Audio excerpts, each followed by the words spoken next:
नमस्कार, अपना बिहार देख रहे हैं आप और मैं हूं आप सबके साथ अनूप। और सबसे पहले बात दिल्ली की, जहां बिहार की सियासत वहां इस वक्त जुटी हुई सियासत के बड़े लोग। दिल्ली में जेपी नड्डा के आवास पर बड़ी मीटिंग हुई है। गृह मंत्री अमित शाह भी इस मीटिंग में मौजूद रहे हैं। बिहार चुनाव के प्रभारी देवेंद्र फडणवीस भी मौजूद थे इस मीटिंग में बिहार चुनाव पर चर्चा हुई और सीटों को लेकर कहा जा रहा है अहम रणनीति बनाई गई है, अहम फैसले लिए गए हैं। तो देखिए, दिल्ली में बीजेपी का मंथन चल रहा है और दिल्ली में जेपी नड्डा के आवास पर मीटिंग हुई है और इस मीटिंग में गृह मंत्री अमित शाह भी मौजूद रहे। बिहार चुनाव प्रभारी देवेंद्र फडणवीस के साथ भूपेंद्र यादव भी मौजूद थे। मीटिंग में बिहार चुनाव पर चर्चा हुई है, बैठक खत्म हो गई है और कई फैसले लिए गए हैं चुनाव से संबंधित उम्मीदवारों से संबंधित। भारतीय जनता पार्टी के बिहार प्रदेश के प्रमुख नेताओं की बैठक आज माननीय राष्ट्रीय अध्यक्ष श्री जगत प्रकाश नड्डा जी, देश के गृह मंत्री माननीय अमित शाह जी, भारतीय जनता पार्टी के राष्ट्रीय संगठन मंत्री श्री BL संतोष जी के साथ हुई। बिहार चुनाव में भारतीय जनता पार्टी के हमारे वरिष्ठ नेता, महाराष्ट्र के हमारे पूर्व मुख्यमंत्री देवेंद्र जी अभी पूरे बिहार चुनाव को देख रहे थे। आज से माननीय देवेंद्र फडणवीस जी बिहार चुनाव प्रभारी के नाते पूरे चुनाव का संचालन करेंगे। तो आज राष्ट्रीय अध्यक्ष जी के द्वारा माननीय देवेंद्र जी बिहार के चुनाव प्रभारी भी तय हुए हैं। पार्टी के हमारे बिहार के सभी वरिष्ठ नेताओं ने ABCD जो भारतीय जनता पार्टी की सीटें हैं उनकी जानकारी केंद्रीय नेतृत्व को दी। उसके साथ ही साथ केंद्रीय नेतृत्व को बिहार की राजनीतिक परिस्थिति और आने वाले चुनाव समय में जो चुनाव का कैंपेन सेमी वर्चुअल भी होने वाला है, चुनाव आयोग के जो निर्देश भी हुए हैं उसके आधार पर चुनाव के कैंपेन की जानकारी भी दी। प्रधानमंत्री नरेंद्र मोदी जी के नेतृत्व में जो गरीब कल्याणकारी सरकार केंद्र में चली है और उन्होंने जो विकास के कार्य बिहार में किए हैं उसको लेकर बिहार में NDA का गठबंधन मुख्यमंत्री नीतीश कुमार जी के नेतृत्व में मजबूती के साथ चुनाव में उतरेगा। पार्टी अध्यक्ष द्वारा पार्टी के वरिष्ठ नेताओं को गठबंधन के अपने सहयोगी दलों से बातचीत करने के लिए नामित किया है। हम आज और कल 2 दिनों में इस बातचीत की पूरी प्रक्रिया को पूरा करेंगे और बिहार में भारतीय जनता पार्टी, जदयू और लोजपा तीनों पार्टियां मिलकर के इस चुनाव को लड़ेंगे। उसके साथ ही जदयू के साथ जो उनके सहयोगी भी आए हैं, जितिन राम मांझी जी, उनकी पार्टी भी जदयू के साथ है और हम बिहार में पुनः एक बार NDA गठबंधन के साथ 3/4 बहुमत से चुनाव को विजय प्राप्त करेंगे। नीतीश जी उसके मुख्यमंत्री रहेंगे। निश्चित रूप से राष्ट्रीय अध्यक्ष जी के द्वारा जदयू से, लोजपा से बात करने के लिए पार्टी के नेताओं को नामित किया है। शीघ्र ही हम सब लोगों से बातचीत करेंगे और गठबंधन के सभी विषयों को और सभी सीटों को हम पूरी तरीके से सुलझाएंगे। आप तो बिहार में सक्रिय रहेंगे? हाँ, मैं पार्टी के संगठन प्रभारी के नाते, और हमें इस बात की खुशी है कि माननीय देवेंद्र जी का जो अनुभव है उसका पूरा संचालन करने में हमको पूरा पार्टी को वहाँ पे लाभ हुआ है। पिछले 2 महीने से वो लगातार बिहार में सक्रिय हैं। पूरे क्षेत्र का उन्होंने दौरा किया है और पार्टी के चुनाव प्रभारी के नाते ये बिहार टीम के लिए भी एक खुशी का विषय है। अभी हमारी गठबंधन की बातचीत चल रही है। गठबंधन में जिसको जितनी सीटें मिलेंगी वो उन्हीं सब सीटों पे चुनाव लड़ेंगे। ABCD 4 कैटेगरी होने में बताया। लोजपा का कहना है, चिराग पासवान के उनके तरफ पार्टी की तरफ से कहा जा रहा है कि तार्किक समझौता हो और ABCD में ये में भी तीनों पार्टी में पार्टी के वरिष्ठ नेता बातचीत करेंगे। गठबंधन मजबूती के साथ चुनाव लड़ेगा। बिहार में केंद्र में प्रधानमंत्री नरेंद्र मोदी, बिहार में नीतीश कुमार जी, इस नेतृत्व को लेकर के हम चुनाव में उतरे हैं। चुनाव बिहार के विकास के जिस रफ्तार को 15 वर्षों के NDA के शासनकाल में आगे बढ़ाया है, उससे अब ये आत्मनिर्भर बिहार की ओर बढ़ने का कदम है और हम चुनाव में बिहार की जनता का आशीर्वाद लेकर के आत्मनिर्भर और गौरवशाली बिहार को आगे बढ़ाने के लिए जनता का आशीर्वाद प्राप्त करेंगे। मुझे लगता है शीघ्र ही हो जाएगा, क्योंकि चुनाव की प्रक्रिया बीच में है और ये आने वाले 2-3 दिन हमारे लिए बड़े महत्वपूर्ण हैं। भारतीय जनता पार्टी के एक कार्यकर्ता के रूप में पार्टी ने जो जिम्मेदारी दी है उसका पूरा निर्वाह करेंगे। वहाँ का जो हमारा यूनिट है, संजय जी हमारे अध्यक्ष है, भूपेंद्र जी प्रभारी है, इन्होंने बहुत अच्छा वर्किंग वहाँ पर किया हुआ है इसलिए मुझे कोई बहुत वहाँ तकलीफ नहीं है। और हम सब लोग मिलकर, जैसा भूपेंद्र जी ने अभी बताया कि जो हमारा गठबंधन है उसको ठीक ढंग से हम गठबंधन की बातचीत पूरी करेंगे, पूरी मजबूती से चुनाव लड़ेंगे। और मेरा विश्वास है कि एक बहुत अच्छी जीत एनडीए को प्राप्त होगी। आज जिस प्रकार से मैं पिछले 2 महीने में देख रहा हूँ, मोदी जी के प्रति जिस प्रकार का प्रेम और स्नेह बिहार में देखने को मिलता है, और साथ साथ नीतीश जी की सरकार ने जो काम किया है, तो हमारे इस गठबंधन का नेतृत्व राज्य में नीतीश जी ही करेंगे और निश्चित रूप से हम लोग अच्छे तरीके से चुनकर आएंगे।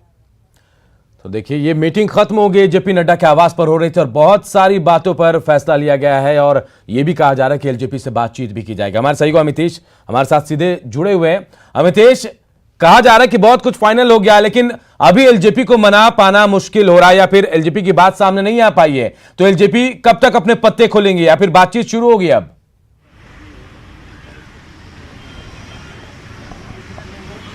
देखिए, दोनों ही दलों के बीच में अगर बातचीत की बात करें तो औपचारिक रूप से बातचीत अब शुरू होगी। खासतौर से आज जो बैठक हुई, जिसमें बिहार बीजेपी के तमाम नेता आज की बैठक में शामिल थे, उस बैठक में यह फैसला हुआ कि देवेंद्र फडणवीस, जो कि बिहार के चुनाव को पहले से संभाल रहे थे, देख रहे थे, उनको ऑफिशियली आधिकारिक रूप से चुनाव का प्रभारी आज बनाया गया है। इसके अलावा जो पहले से प्रभारी हैं बिहार के भूपेंद्र यादव, ये दोनों लोग रहेंगे जो कि एलजेपी से बात करेंगे। और उनके अलावा बाकी और भी जो बिहार के 1-2 नेता हैं, चाहे प्रदेश अध्यक्ष संजय जायसवाल की बात करें या और भी कोई नेता, ये 3-4 लोगों की एक टीम होगी जो कि बात करेगी एलजेपी से। तो निश्चित रूप से बातचीत का दौर शुरू होगा। अगला 2 से 3 दिन काफ़ी क्रूशियल होना है इस पूरे गठबंधन के लिहाज से।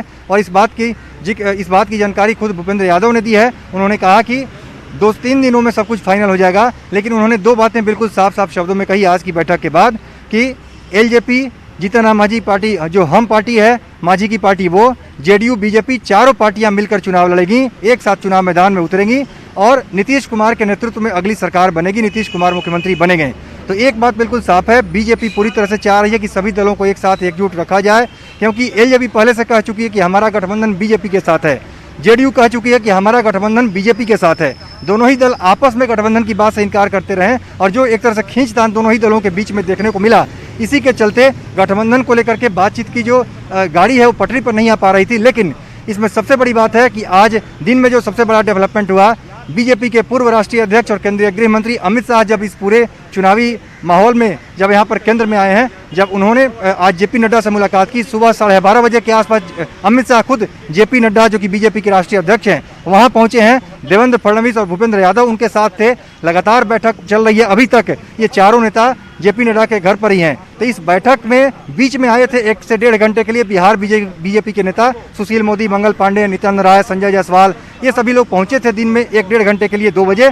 उसके बाद वो जा चुके हैं। लेकिन अभी भी अमित शाह की मीटिंग हो रही है, देवेंद्र फडणवीस की मीटिंग हो रही है, साथ में भूपेंद्र यादव हैं, उनकी मीटिंग जेपी नड्डा के साथ हो रही है। तो तमाम तैयारियों पर चर्चा हो रही है, आगे कैसे एलजेपी से बातचीत की जाए, जेडीयू के साथ कैसे बातचीत की जाए, दोनों को कैसे साथ रखा जाए, ये बीजेपी के लिए इस वक्त सबसे बड़ी चुनौती है। लेकिन बीजेपी को भरोसा है हम सभी चारों दलों को एक साथ रख पाएंगे और मिलकर चुनाव लड़ेंगे। नीतीश थोड़ा इंतजार करते हैं अमितेश, जब सारी चीजें साफ हो जाएंगी तब फैसला आएगा सामने, क्या फैसला लिया गया और कौन किन के साथ है। आप नजर बनाए रखिए, हम आगे भी आपसे अपडेट लेते रहेंगे। बढ़ते आगे, दिल्ली में मीटिंग चल रही है तो पटना में टिकट के दावेदार बीजेपी ऑफिस के चक्कर लगा रहे हैं। अलग इलाके से आए नेता और कार्यकर्ताओं को ऑफिस आने के बाद पता चला कि सभी बड़े नेता जो हैं वो दिल्ली में हैं।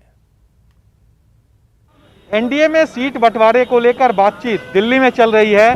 बिहार के सभी बड़े नेता बीजेपी के दिल्ली में हैं और वहां बैठकों का दौर चल रहा है। अभी हम बीजेपी के प्रदेश कार्यालय में हैं। यहाँ कोई भी बड़े नेता आज प्रदेश कार्यालय में नहीं है, लेकिन बावजूद जो पार्टी के कार्यकर्ता हैं और खास करके जो टिकट के लिए जो दावेदारी दे रहे हैं अपना, उन लोगों की भीड़ अभी भी बीजेपी दफ्तर में है। एक बार हम तस्वीर दिखा दें आपको, देखिए किस तरह से जो पार्टी के नेता हैं, कार्यकर्ता हैं और साथ ही साथ जो टिकट के आस में काफ़ी अलग अलग जगहों से, बिहार के अलग अलग जिलों से, अलग अलग विधानसभा क्षेत्रों से लोग यहाँ पर जो पहुँचे हैं, वो लोग अभी भी यहाँ मौजूद है। हम एक बार बात कर लेते हैं। कहाँ से आए हैं?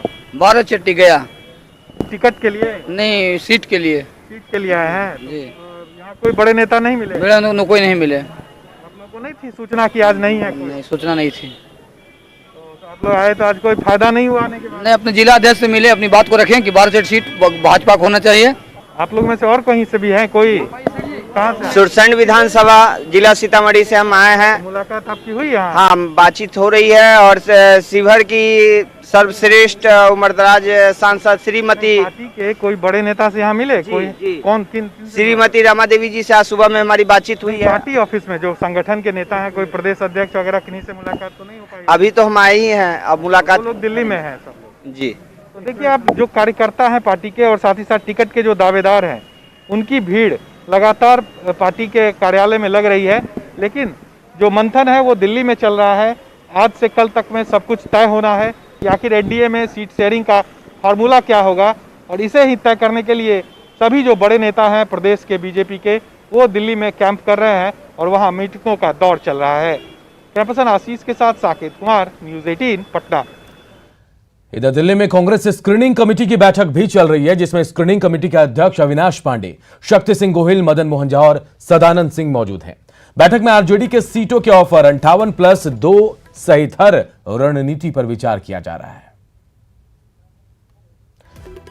तो देखिए, आज दिल्ली में कांग्रेस की स्क्रीनिंग कमेटी की बैठक चल रही है और इस बैठक में भी कहा जा रहा है कि कई तरह के अहम फैसले लिए जाएंगे। आरजेडी ने जो ऑफर दिया सीटों का 58+2, इसके अलावा भी जो दूसरी रणनीति है उस पर विचार किया जा रहा है। तो आज तमाम बड़े नेता दिल्ली में मौजूद हैं। मदन मोहन झा बिहार से सदानंद सिंह के साथ गए हुए हैं, वहीं शक्ति सिंह गोहिल हैं। स्क्रीनिंग कमेटी के अध्यक्ष अविनाश पांडे इस वक्त मंथन कर रहे हैं सीटों को लेकर। महागठबंधन में सीट शेयरिंग को लेकर पटना से दिल्ली तक मंथन का दौर हो रहा है। दिल्ली जाने से पहले पार्टी नेता आलोक मेहता ने कहा कि सीट बंटवारे पर बातचीत चल रही है और जल्दी इसकी घोषणा भी कर दी जाएगी। उन्होंने कहा, महागठबंधन एकजुट है। वो सब पार्टी में अधिकृत लोग उस पर बात कर रहे हैं, और सबसे पहले कि सोनिया गांधी जी या जो ऊपर के नेता हैं उनसे हमारे जो ऊपर के नेता हैं सारे लोग बात कर रहे हैं और सौहार्दपूर्ण ढंग से सारी बातें हो रही हैं। हमें पूरी उम्मीद है कि सब महागठबंधन मजबूत शक्ल में सामने आ गए। बिहार विधानसभा चुनाव से पहले ही आरएलएसपी के प्रमुख उपेंद्र कुशवाहा अकेले पड़ते दिख रहे हैं। उनके दल के बड़े नेताओं का पार्टी से इस्तीफा लगातार जारी है।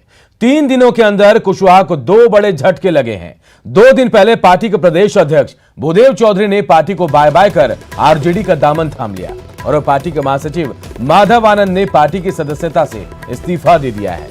माधव आनंद मंगलवार को पटना में उपेंद्र कुशवाहा के साथ बैठे दिखे थे, लेकिन कुछ ही देर बाद पटना में वो लालू राबड़ी आवाज से निकलते देखे गए।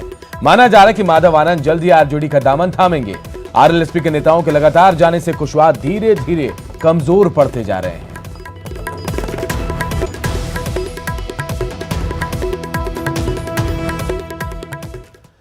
रिलायंस जियो में बड़ा निवेश करने के बाद अब American private equity firm general Atlantic RRVL यानी रिलायंस रिटेल वेंचर्स लिमिटेड में 3,675 करोड़ रुपए निवेश करेगी। इसके बदले में कंपनी को रिलायंस रिटेल में 0.84% हिस्सेदारी मिलेगी और यह निवेश 4.29 लाख करोड़ रुपए के इक्विटी वैल्यू पर किया जाएगा। आरआईएल की सब्सिडरी में जनरल अटलांटिक का यह दूसरा बड़ा निवेश है।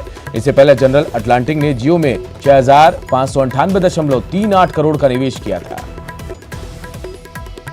तो देखिए, रिलायंस जियो में बड़ा निवेश करने के बाद American private equity firm general Atlantic RRVL यानी रिलायंस रिटेल वेंचर्स लिमिटेड में अब 3,675 करोड़ रुपए निवेश करने वाली है। इसके बदले में कंपनी को रिलायंस रिटेल में 0.84% हिस्सेदारी मिलेगी।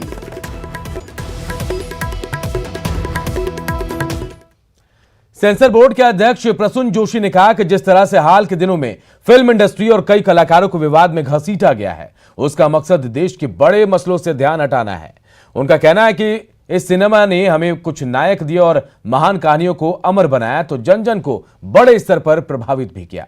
लेकिन रचनात्मक आजादी के साथ जिम्मेदारी भी जुड़ी होती है। भारतीय संस्कृति की असंवेदनशील तरीके से अवहेलना करना, महिला प्रताड़ना पर आंखें मूंदे रहना और अनुचित सामग्री बनाना वास्तविक कलाकारों का काम नहीं है। इसलिए अब जरूरत है कि दर्शक भी आत्मविश्लेषण करें और फिल्म इंडस्ट्री के पहरेदार भी, ताकि रुपैला पर्दा तमाम वाद विवाद से दूर दर्शकों के मनोरंजन का जरिया बना रहे। See, it is devotion. It is Sufism. This is the Sufism is what I have been brought up with. And I told her how the visual of darare mathe pe maula marammat muqaddam. That's the expression which came to my mind, that these are cracks on your forehead, and all you are trying to do is I'm trying to repair those cracks. Oh, you lied. I said, see, it is devotion. It is Sufism. Sufism is what I've been brought up with. And I told her how the visual of darare mathe pe maula marammat muqaddam. That's the expression which came to my mind, that these are cracks on your forehead, and all you are trying to do is I'm trying to repair. इधर पटना में निर्वाचन आयोग की दूसरी बैठक शुरू हो गई है। मुख्य निर्वाचन आयुक्त सुनील अरोड़ा समीक्षा कर रहे हैं। 26 जिलों के डीएम और एसपी के साथ ये बैठक हो रही है। कमिश्नर, एसएसपी, डीआईजी भी बैठक में शामिल है। स्वास्थ्य विभाग के प्रधान सचिव भी बैठक में मौजूद है। विधानसभा चुनाव की तैयारियों की समीक्षा हो रही है। तो देखिए, दूसरी बैठक है पटना में निर्वाचन आयोग की। इससे पहले जनप्रतिनिधियों से बैठक हुई थी और उसके बाद ये बैठक जो है 26 जिलों के डीएम और एसपी के साथ चल रही है। मुख्य निर्वाचन आयुक्त सुनील अरोड़ा खुद समीक्षा कर रहे हैं। बांका के कटोरिया के दर्जनों गांव ऐसे हैं जो सड़क मार्ग से नहीं जुड़ पाए, जिसके कारण ग्रामीणों को काफी दिक्कतों का सामना करना पड़ता है। आज एक गर्भवती महिला को लेने आया एम्बुलेंस नदी के उस पार खड़ा रहा। परिजनों ने गर्भवती महिला को नदी पार कराया, फिर महिला एम्बुलेंस में सवार हुई। इस इलाके में सड़क और नदी पर पुल नहीं होने से लोग साल के 6 महीने तक परेशान रहते हैं। स्थानीय सांसद ने पुल और सड़क निर्माण का भरोसा दिलाया है। जो लोग है सब जगह लीलावरण, सबका जो डिमांड है, सब जगह समस्या, लंबे दिन से हम यहाँ रहे नहीं, इसलिए हम नहीं आ पाए थे। हमने जनता को आश्वस्त किया और शासन प्रशासन को हम जाके आज अभी से जाके बात करेंगे और इसका पुल बनवाने और सड़क बनवाने का। गोपालगंज में बाढ़ का कहर जारी है और करीब 150 गांव दोबारा बाढ़ की चपेट में आ गए हैं। यहां बैकुंठपुर के पकहा में सारण बांध टूटने से आई बाढ़ ने कई इलाकों में तबाही मचा दी। सबसे ज्यादा परेशानी ग्रामीण इलाकों में लोगों को हो रही है। यहां बरौली और बैकुंठपुर में दर्जनों पंचायतों की कई गांव बाढ़ की चपेट में आए हुए हैं। बलहा गांव है जहां सबसे ज्यादा बाढ़ के पानी ने परेशान कर दिया है। जो लोग तंबू से अभी घर में आए थे, तब तक फिर से बाढ़ के पानी ने ऐसा तबाही मचाया कि फिर से तंबू में जाने को विवश है। घर में पानी ढुक गई, राशन पताई सब वही में सोर पक गई। भींज भाज के सो हमनी के था खाए के साधन नहीं की रही सन कहवा और तो साधन बा कि नइखे जे न कपड़ा बा, लइका फड़िका सब यहीं रहत रहे सन। पूरे घर में पानी भरा हुआ है। पिछले बार में घर सीधा साधी करवाए थे, हटा तो अब फिर गिर रहा है घर।